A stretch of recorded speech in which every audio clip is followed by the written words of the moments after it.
So everyone, and welcome to the channel. If you want to find out what this video is all about, stay tuned, because I was here 4.5 years ago to do exactly the same thing I'm doing today, and I'm excited and I want to show you why I'm excited, so stay tuned.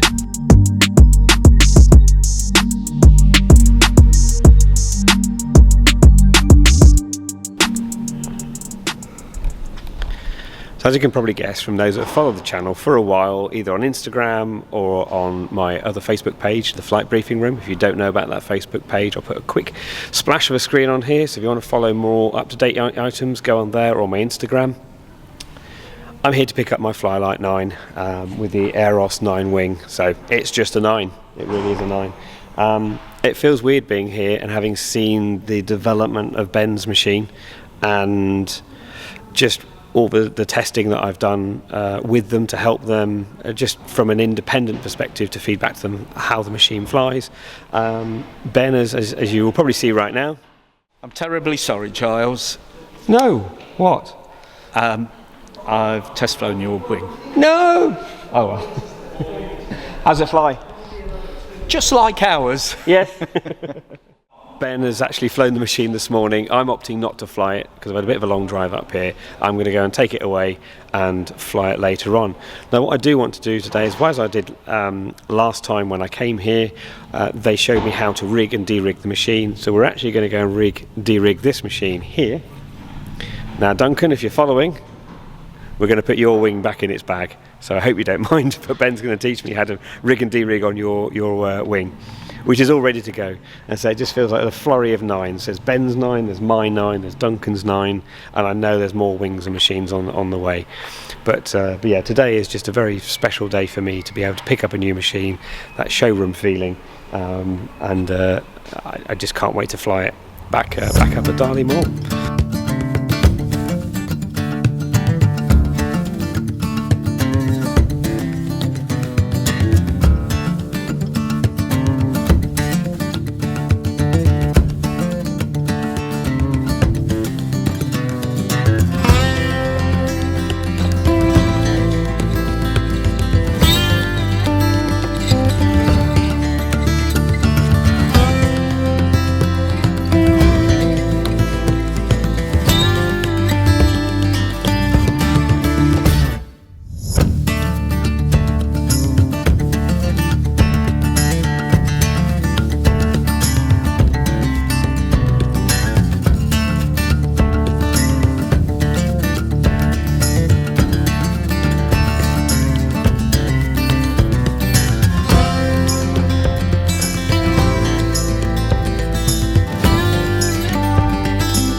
On top, folded. Back on top, folded. And even learning that took 11 minutes. I reckon this is going to be a darn sight quicker to rig.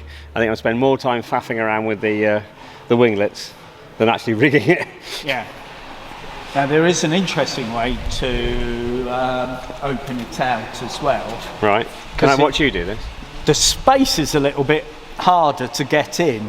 Yeah. There. Now I'm not, as you know, I'm not the largest person. So somebody like Paul Dewhurst or Paul Batterton might actually get trapped or ensnared in there. So the easiest way to do it, come between the two wing halves, get hold of the struts and just give a big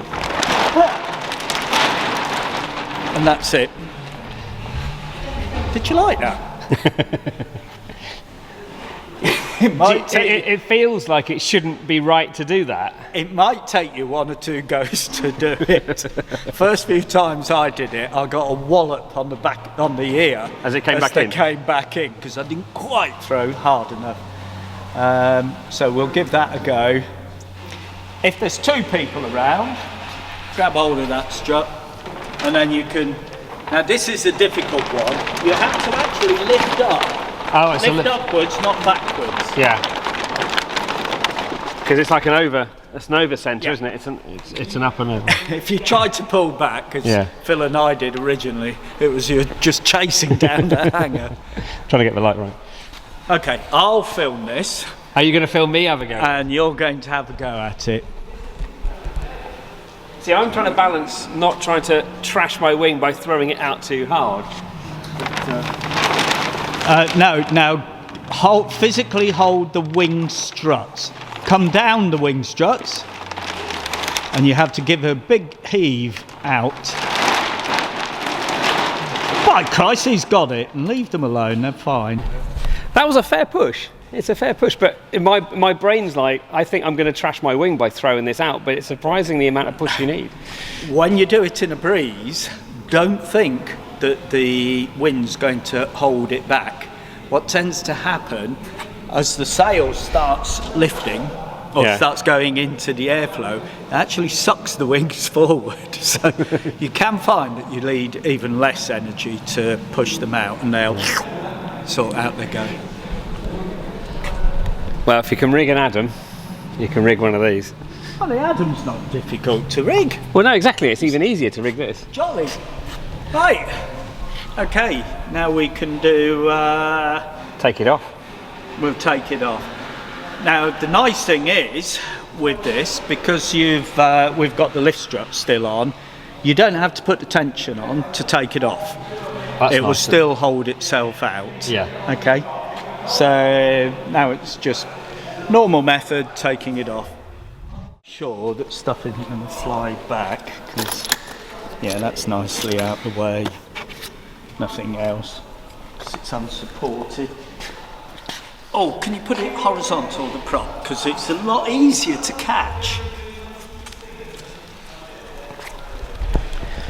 So the fun part of all this is learning how to start a new engine. Now as those that have followed the channel for a while will know that I'm very, very happy with how a Mosta works. But this is my first ever Polini 303. Let's see how it works. Cool, we're running. So to start from cold, flick the choke up. Okay. And then come back.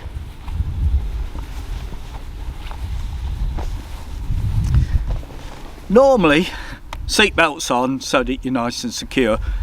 Always wear a helmet when you're starting. Switches on, no throttle, clear prop.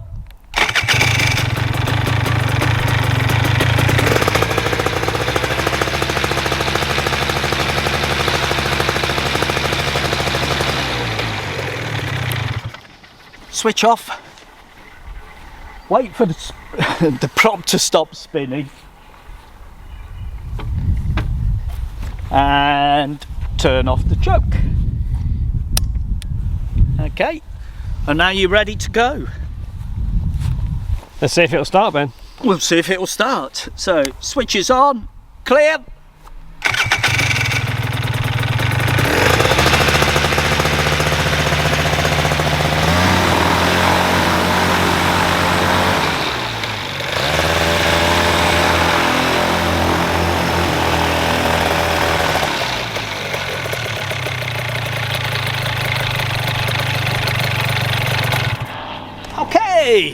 You mentioned something earlier about the nuances of a water-cooled engine over what, because I'm used to two-stroke air-cooled. Yes, the water-cooled engine's going to take longer to warm up, and you can actually do it a lot of harm if you try to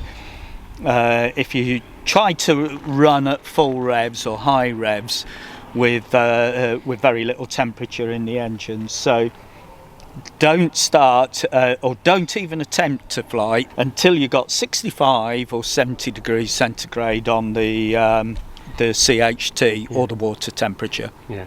I'm excited because that sounds so sweet, and I know that they've done some amazing work to sort the jetting out. I think you've cracked the jetting, haven't you? Yeah, I hope so. Certainly on the 2 engines that we've run, we have to. So anybody with Polini 303, we're running with the 118 main jet, needle in the middle position for sort of autumn temperatures. So it was 14-15 degrees today. 14-15 degrees centigrade. As it goes colder, certainly leave the needle in the mid range. So middle setting for the circlip on the needle. When you go into summer and the temperatures start coming up above 15 degrees centigrade, 20 degrees centigrade, then lower the needle 1 down by moving the circlip 1 notch up. And in temperatures, very hot temperatures, I would take drop the needle to its fullest by putting the circlip right on the top notch. Otherwise, it seems to be running quite nicely. Shh.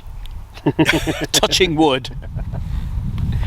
Cool. So I hope you've enjoyed that video. What we're going to do is, you've probably seen in other bits of the video that we've packed the wing down, we've disassembled the trike. Ben just wanted to show me the starting procedure for this. Again, it's a new engine to me, something I've not been familiar with, and water cooled as well, so a bit more in terms of finesse of running it.